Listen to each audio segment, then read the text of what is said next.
confianza en cuanto a poder tener este espacio y poder ocuparlo, ¿verdad? En función de escudriñar la palabra. Creo que todos estos tiempos que hemos tenido en varias plataformas, ¿verdad? Espero que hayamos tomado cada una de las lecciones que hemos tomado, ¿verdad? Y que hemos escuchado para poder crecer espiritualmente y lo más importante, no quedarnos solamente en el escuchar, sino en aplicar, ¿no? En nuestras vidas para poder asegurar lo más importante que yo creo que es la esperanza de todos y cada uno de nosotros, que es ir al cielo con el Señor. El objetivo fundamental de todos nosotros, los cristianos, es poder llegar al cielo y poder de alguna u otra manera también asegurar nuestra salvación. Y eso es lo que creo yo, ¿verdad? Todos los hermanos en Cristo de distintas partes y allá los hermanos en Ecuador y los hermanos que predican buscan, es animarnos, a motivarnos, a trabajar y a luchar para poder asegurar la salvación, ya que como bien sabemos también, ¿verdad? Es de carácter individual. Cada uno de nosotros, de alguna u otra manera, tiene que dar explicaciones en aquel día del juicio al Señor. Ustedes están viendo ahí un título, se llama El silencio de Jehová. El silencio de Jehová es un tema que nace a partir de la reflexión y tiene que ver básicamente, mis hermanos, con poder de alguna forma tratar de explicar en estos minutos algunas situaciones y acontecimientos bíblicos que de alguna forma uno ve que hay, hablemos, algunas acciones que realizaron algunos hombres y mujeres importantes en la Biblia y que cuando uno analiza esas acciones, ¿verdad? Ve que hay algunas faltas o se utiliza el engaño, la mentira, ¿cierto? Y Jehová no ha dicho nada, no ha dicho nada, no hay un pronunciamiento de él. Y cuando nosotros vemos esos ejemplos bíblicos, y especialmente el mundo religioso, estima o piensa que está autorizado por Dios. Por ejemplo, el otro día un hermano de la congregación me preguntó, oye hermano, en el Antiguo Testamento, por lo general, los hombres, ¿no es cierto? En el caso de Abraham, Isaac, también en el caso de Jacob, y casi la mayoría de los hombres, tenían más de una esposa, una, dos, cuatro. Bueno, ¿para qué le cuento cuántas mujeres tuvo Salomón? Eh, y la pregunta es, ¿eso lo autorizó el Señor? ¿Eso lo autorizó Dios? ¿Dios estaba conforme con eso? Como Dios no dice nada al respecto, ¿no es cierto? Entonces la gente piensa que sí, el Señor autorizó la poligamia, autorizó que el hombre tuviese, ¿no es cierto?, más de una mujer, más de una esposa, pero las pruebas bíblicas y los mandamientos directos de Dios dicen lo contrario.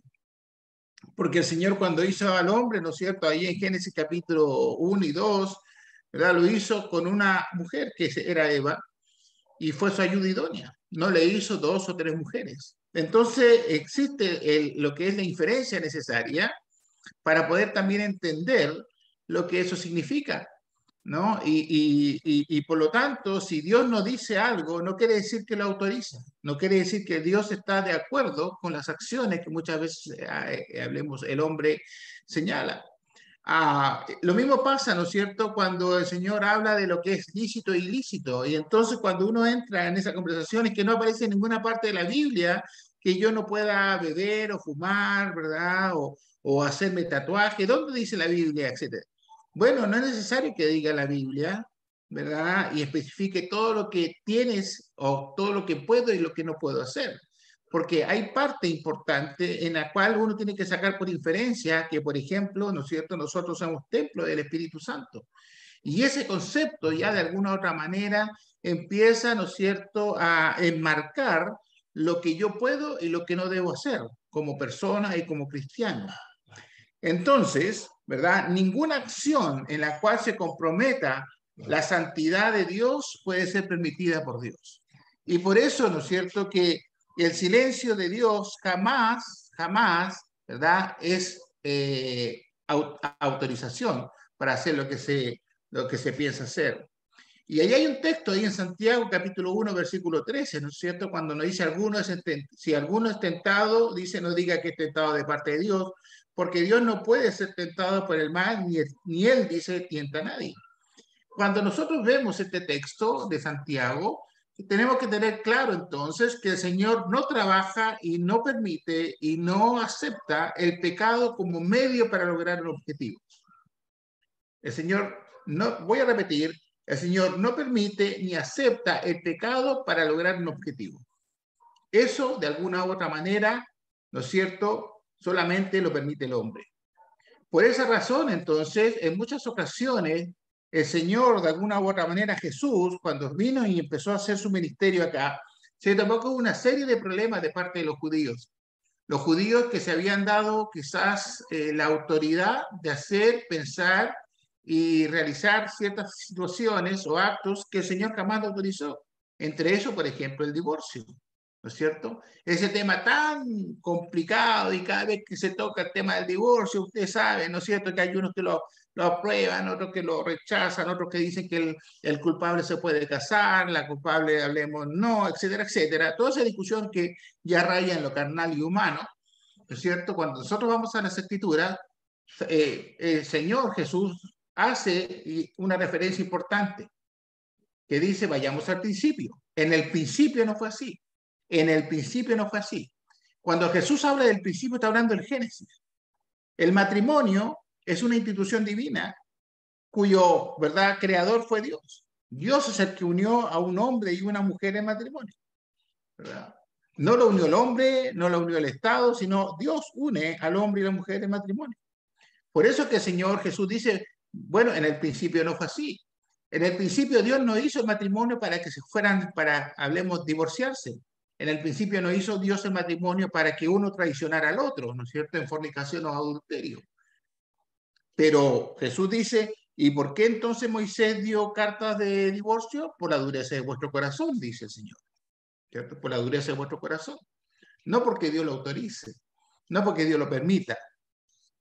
Entonces, mis hermanos, es importante, ¿no es cierto?, poder de alguna otra manera tener claro, porque de alguna forma también cada vez que nosotros decimos es que el Señor lo permite, entonces estamos diciendo que sí, efectivamente el Señor juega y permite el pecado para el logro de algún objetivo. Y fíjese que yo me estoy acordando de un ejemplo muy relevante, que yo creo que usted lo conoce, que se encuentra básicamente en Génesis capítulo 27. No vamos a leer todo el capítulo porque es toda la historia entre Rebeca y Jacob, ¿verdad? Había ahí una profecía y había una promesa en la cual Jacob, de alguna forma, ¿no es cierto?, iba a recibir la bendición de parte de Dios de continuar con la promesa de Abraham, que era su abuelo. La forma en que Rebeca y Jacob, ¿verdad?, de alguna u otra manera, con engaño y con mentira, lograron la primogenitura dada por Isaac, porque le correspondía a Esaú la primogenitura. Sin embargo, ¿verdad?, la toma Jacob. El Señor no dice nada ahí, no aparece nada ahí. Entonces, podríamos nosotros empezar a especular diciendo, es que Dios permitió entonces que Rebeca, ¿no es cierto?, hurreteara y planificara todo este engaño. Es que Dios permitió, ¿verdad?, la mentira, porque ahí hubo engaño y mentira. Jacob le mintió a su padre para poder lograr la primogenitura, aprovechándose que Isaac estaba ciego. ¿No es cierto? Rebeca, de alguna otra manera, gestó todo este plan, cocinándole la comida, imitando, ¿verdad?, la comida que hacía Esaú, y resulta que al final del día logra entonces que Isaac le dé la primogenitura al segundo hijo, dejando, ¿verdad?, de lado a Esaú. Ahí hay un silencio claro del Señor. Y por eso vuelvo a repetir, ¿es que acaso el Señor, ¿verdad?, permitió que eso ocurriese así? Fíjense que si nosotros vamos de alguna u otra manera a analizar, ¿verdad?, esa pregunta que aparece, ¿contó con la aprobación de Dios el acto de la primogenitura entregada con engaño y mentira? En Génesis capítulo 27, aquí hay tres versículos. Fíjese que aquí hay un detalle importante. Cuando está hablando, ¿no es cierto?, Rebeca a su hijo, dice, ahora pues, hijo mío, ahí está hablando la madre, obedece a mi voz en lo que te mando, ve ahora, dice al ganado, y tráeme de allí 2 buenos cabritos de las cabras, y haré de ellos, dice, viandas para tu padre, como a él le gusta. Y tú la llevarás a tu padre y comerás para que él te bendiga antes, dice, de su muerte. Aquí está toda la planificación. Aquí está todo, ¿verdad, hermanos? En este texto aparece y se enrostra toda la malicia de Rebeca. Fíjese que en el versículo 8, lo que hace Rebeca, esta mujer, ah, es que anula el mandamiento de Jehová, anula a Dios. Cuando dice ahora, pues, hijo mío, obedece a mi voz en lo que te mando. Por eso es que nosotros tenemos que tener mucho cuidado cómo se tejen las historias aquí, porque el versículo 8 es una anulación de la autoridad de Dios. Cuando le dice, ¿no es cierto?, a Jacob que obedezca la voz, ¿verdad? Que ya es todo lo que yo te mando. Sabiendo que hay una promesa de Dios y sabiendo, ¿verdad?, que hay un Dios por sobre todas las cosas, que lo ve todo, que lo observa todo, ¿no es cierto? Muchas veces los hombres ah, jugamos con la autoridad que no tenemos para poder provocar y pecamos contra Dios. Esta mujer aquí, en este momento, está pecando contra Dios, porque de alguna otra manera, repito, anula la autoridad de Jehová cuando le dice, obedece a mi voz en lo que te mando. ¿Verdad? Entonces, uno puede decir, bueno, hermano, había una promesa, había una profecía, ¿no es cierto? Perdón, en la cual Jacob iba a ser, ¿verdad?, que continuara con la línea, hablemos de la promesa de Abraham. La pregunta sería, ¿verdad? Esa promesa se haría de acuerdo a lo que estaba planificando Rebeca, con engaño y mentira? ¿Aprobó esto el Señor? Alguno me podrá decir, es que, hermano, se logró el objetivo igual, ¿no es cierto? Se logró el objetivo. Jacob, de alguna otra manera, ¿no es cierto?, siguió con la línea, de alguna otra manera, de la promesa. Sí, no se puede negar, pero la forma en que lo obtuvo y la forma del trabajo, ¿verdad?, de Rebeca fue aprobada por Dios. Eso es lo que de alguna manera nosotros tenemos que pensar. Y aquí hay también un silencio de Jehová. Él está observando lo que está pasando, pero él no dice nada. ¿Y sabes por qué no dice nada? Porque de alguna otra manera el Señor también respeta el libre albedrío de cada uno de nosotros. Nosotros no somos títeres de Dios. El Señor espera que cada uno de nosotros, así como que esperaba que Rebeca, Jacob y de todos los hombres hasta el día de hoy, es que sepamos actuar de alguna manera coherente y correcta delante de Dios. Y para poder actuar de esa manera tenemos que ser lo suficientemente inteligentes y sabios para conocer el carácter de Dios, para saber cómo Él actúa, para saber qué es lo que espera de cada uno de nosotros y cuáles son nuestros límites y hasta dónde nosotros podemos llegar sin ofender a Dios, sin ofender a Dios. Pues bien, sí, claro, se logra el objetivo. ¿Acaso uno podría decir en algún momento el Señor rompe el silencio por este acto? Y fíjese que si bien es cierto, no hay ningún llamado de Dios denunciando el pecado tanto a Rebeca como a Raquel. Si usted lee toda la historia del Génesis capítulo 27, 28, ¿verdad?, y 29, Jacob nunca fue feliz después de que se va y toma la primogenitura. Después es engañado por el suegro Labán. Quien es de la mujer que él se enamora es Rebeca, sin embargo, ¿verdad?, el engaño fue que le entregaron a Lea después de 7 años, ¿verdad?, de trabajo. Después tuvo que trabajar otros 7 años más para Rebeca. Después, ¿verdad?, hay una crisis entre esas dos hermanas, tanto Lea como Rebeca. Aparecen, ¿verdad?, 2 mujeres más, ¿no es cierto?, que son las concubinas, y al final este Jacob se encuentra con 4 mujeres. De Rebeca, de la mujer que él amaba, solamente tuvo 2 hijos, y el último no lo pudo criar, ¿verdad?, Rebeca, porque murió. De Lea tuvo, ¿verdad?, varios hijos. Y de alguna u otra manera, el pueblo de Dios, porque aquí aparecen las tribus, ¿verdad? De Israel, aparece mayormente, ¿verdad? De la niña de Lea, más que de Rebeca. Todo el sufrimiento que vive Jacob, el engañador fue engañado. Y después recordemos, ¿no es cierto?, cuando los hermanos venden a José. ¿Cómo sufrió Jacob por eso? De haber perdido a su hijo, hablemos, predilecto. Entonces, ¿se dan cuenta ustedes, mis hermanos, que toda la vida de Jacob, o la mayor parte de la vida de Jacob, fue constante sufrimiento, uno y otro problema? No fue un buen padre porque privilegió más a unos que a otros. ¿Por qué le pasó esto a José? Porque sus hermanos, hablemos de alguna otra manera, lo odiaban porque era el predilecto del padre. Entonces, estas cosas, de alguna forma, mis hermanos, no pasan por casualidad. Pasan porque son consecuencias del pecado. ¿Y qué pecado hizo Jacob? Bueno, el lograr algo que no le correspondía de manera, hablemos, capciosa, mentirosa, con engaño. Por eso que de alguna forma nosotros, ¿no es cierto?, los cristianos hoy día del siglo XXI, tenemos que tener mucho cuidado porque Dios es el mismo ayer, hoy y lo va a ser por los siglos de los siglos. Su carácter no ha cambiado. Nosotros pensamos que de repente Dios es distinto ahora, que como que se ha puesto más blando, ¿no? Y no es así, Dios es el mismo.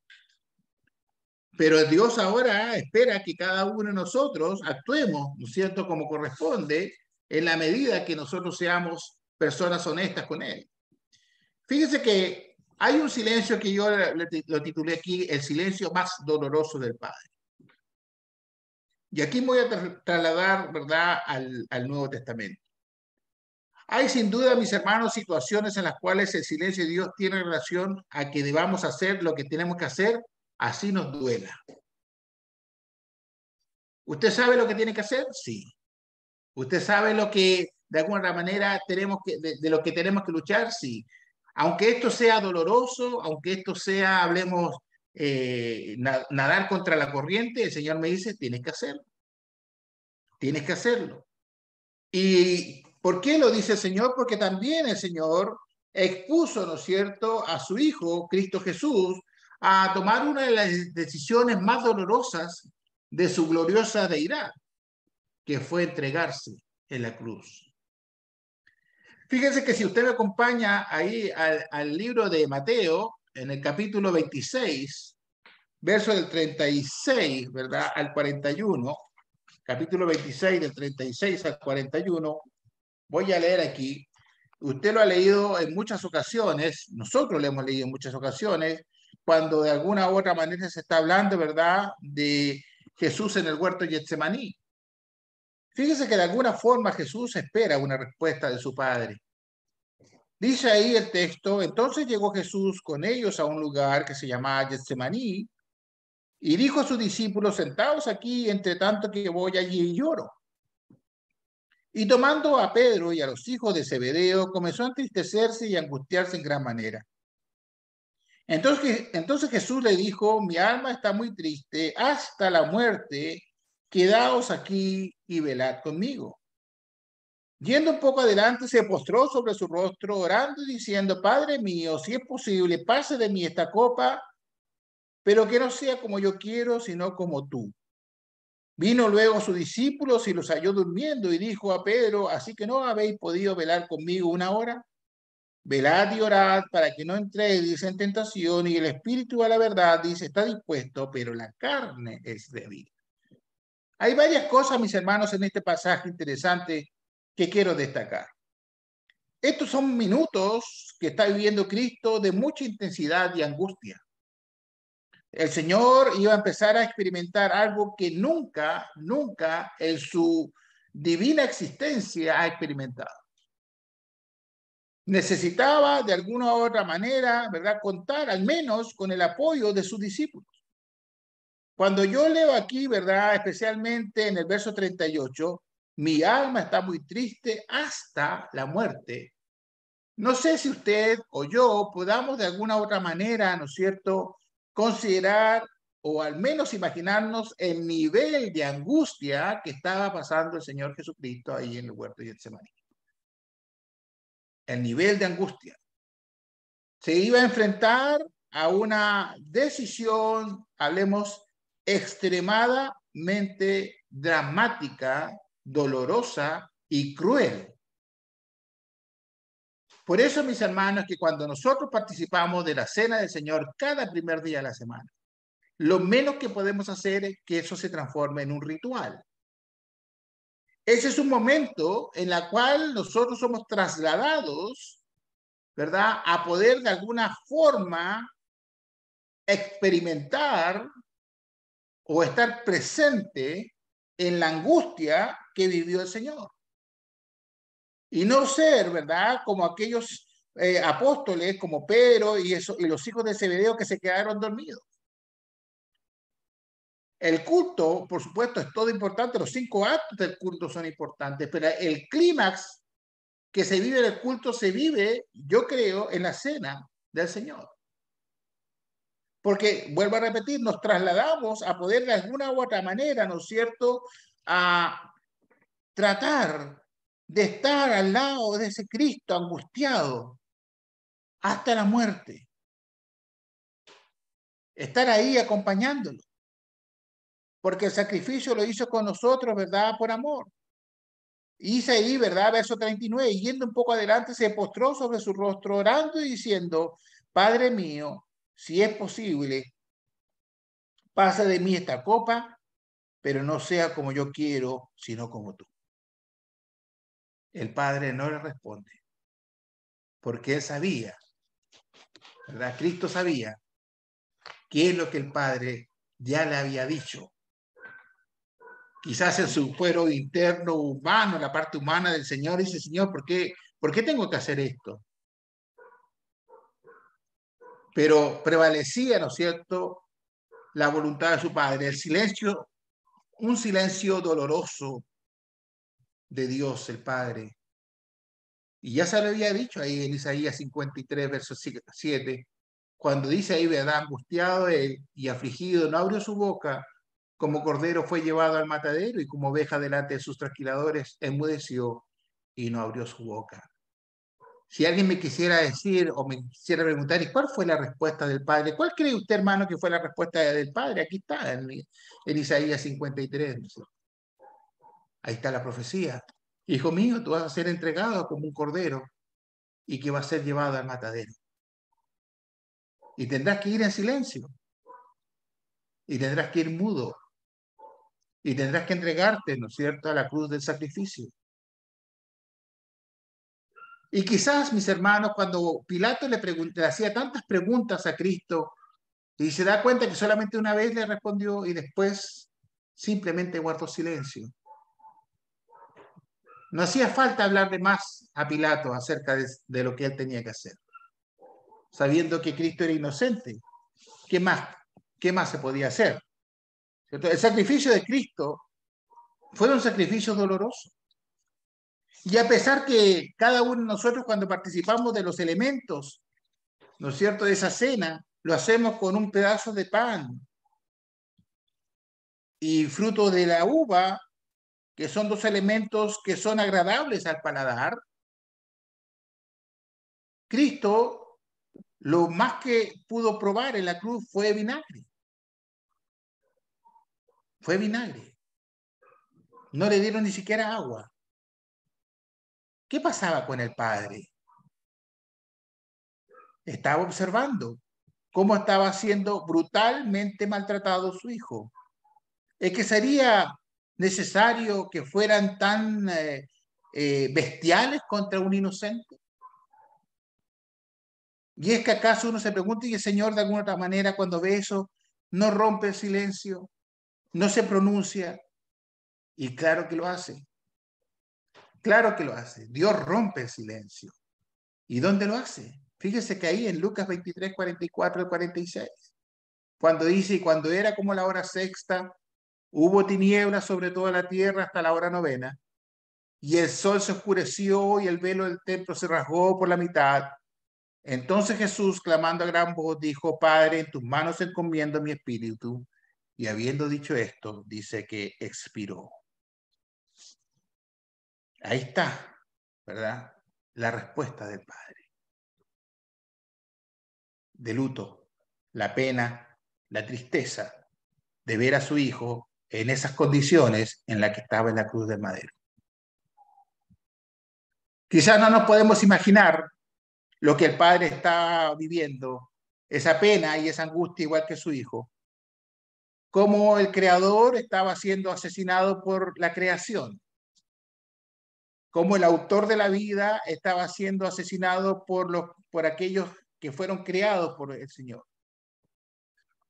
Cuando en más de alguna ocasión el Señor y el Padre dio testimonio de quién era Jesús, y muchos de los que gritaban ahí, crucifíquenle, crucifíquenle, y los que lo estaban mirando ahí, ¿verdad?, derramando su sangre, fueron testigos, ¿no es cierto?, de lo que muchas veces dijo el Señor y el Padre, cuando dice aquí en Marcos capítulo 1, versículo 9, dice, y aconteció en aquellos días que Jesús vino desde Nazaret de Galilea y fue bautizado por Juan en el Jordán, y luego cuando subió del agua, vio abrirse los cielos, y al Espíritu como paloma se descendía sobre él, y vino una voz de los cielos que decía, tú eres mi Hijo amado, en ti tengo complacencia.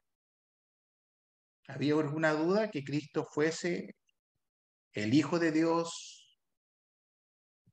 Dios da testimonio de él. Por lo tanto, ¿no es cierto?, viendo el salvajismo y viendo, ¿no es cierto?, la forma en que muere su hijo, lo único que hace el Señor es experimentar el luto, que lo transmite al mundo a través de esas horas de oscuridad. Esas horas de oscuridad, en la cual hasta el velo del templo se rasgó por la mitad. Por eso, mis hermanos, muchas veces el Señor no es necesario decir las cosas. Nuestros hijos, y usted que es padre y que es madre, usted no tiene que decirle todo lo que su hijo tiene que hacer y que no tiene que hacer. Muchas veces los hijos saben hasta dónde pueden llegar con sus padres. Y del resto, hablemos, simplemente más vale obedecer, porque si no van a ser castigados. Y el padre muchas veces no tiene que decir muchas cosas para que los hijos entiendan. ¿Qué pasa el día de hoy? Hoy día el Señor muchas veces, ¿no es cierto?, se busca que Dios le hable al hombre. Algunas religiones y sectas tienen contacto con Dios. Dicen que Dios les da revelaciones. Dicen que Dios les habla a ellos. Pero eso es falso, porque nosotros estamos viviendo, ¿no es cierto?, el silencio de Jehová. ¿Y por qué estamos hoy día viviendo el silencio de Jehová? Porque está todo dicho, mis hermanos. ¿Qué más queremos saber del Señor? ¿Qué más queremos que el Señor nos diga? Está todo dicho, ¿verdad? Por eso que de alguna u otra manera el Evangelio de alguna forma nos abre los ojos y dice, ¿qué más queremos de Dios? Si ya se entregó, derramó su sangre, mandó su Evangelio, estuvieron esos hombres, ¿verdad?, los apóstoles predicando el Evangelio, y aún así el hombre moderno no está conforme con lo que tiene ni con lo que sabe de Dios. Efesios capítulo 2, versículo del 1 en adelante, dice, y él os dio vida a vosotros. Dice, cuando estabais muertos en vuestros delitos y pecados, los cuales anduvisteis en otro tiempo siguiendo la corriente de este mundo, conforme dice el príncipe de la potestad del aire, el espíritu que ahora opera, dice los hijos de desobediencia, entre los cuales también todos nosotros vivimos en otro tiempo, en los deseos de nuestra carne, haciendo la voluntad de la carne, y de los pensamientos, si éramos por naturaleza hijos de ira, lo mismo que los demás. Si algo quiero saber yo de Dios, es cómo me consideraba antes de ser hijo, un cristiano. Y bueno, antes de yo ser un cristiano, de conocer el Evangelio, de convertirme al Evangelio, era considerado, ¿verdad?, un hijo de ira. Un hijo de ira, ¿verdad? Era considerado una persona que desobediente, hijo de desobediencia, versículo 3, versículo 2, perdón, y hijo de ira. que si no hubiera sido, ¿verdad?, por la muerte de nuestro Señor, nosotros, ¿verdad?, andamos y anduviésemos como hijos de ira, como muchos del 90% de la humanidad hoy día anda delante de Dios como hijos de ira. Dicen creer en Dios, pero no obedecen a Dios. Dicen amar a Dios, pero no le escuchan. Esperan que Dios les hable, pero cuando el Señor les habla a través de la palabra, no escuchan. No quieren escuchar. Y con esa desfachatez humana y carnal, de repente esperan ir al cielo.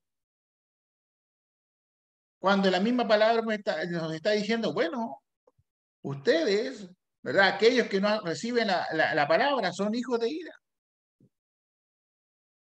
Por eso es que el cristiano, de alguna u otra manera, tenemos que sacudirnos de este letargo, de esta situación. Ya pasó la pandemia, ya pasó, ¿verdad?, los tiempos en los cuales estábamos encerrados. Ahora es tiempo de acción. Es tiempo de alguna otra manera de despertar para no transformarnos en hijos de ira, en hijos desobedientes. Y aún así, ¿no es cierto? Muchas veces la pregunta sería, ¿realmente queremos escuchar a Dios?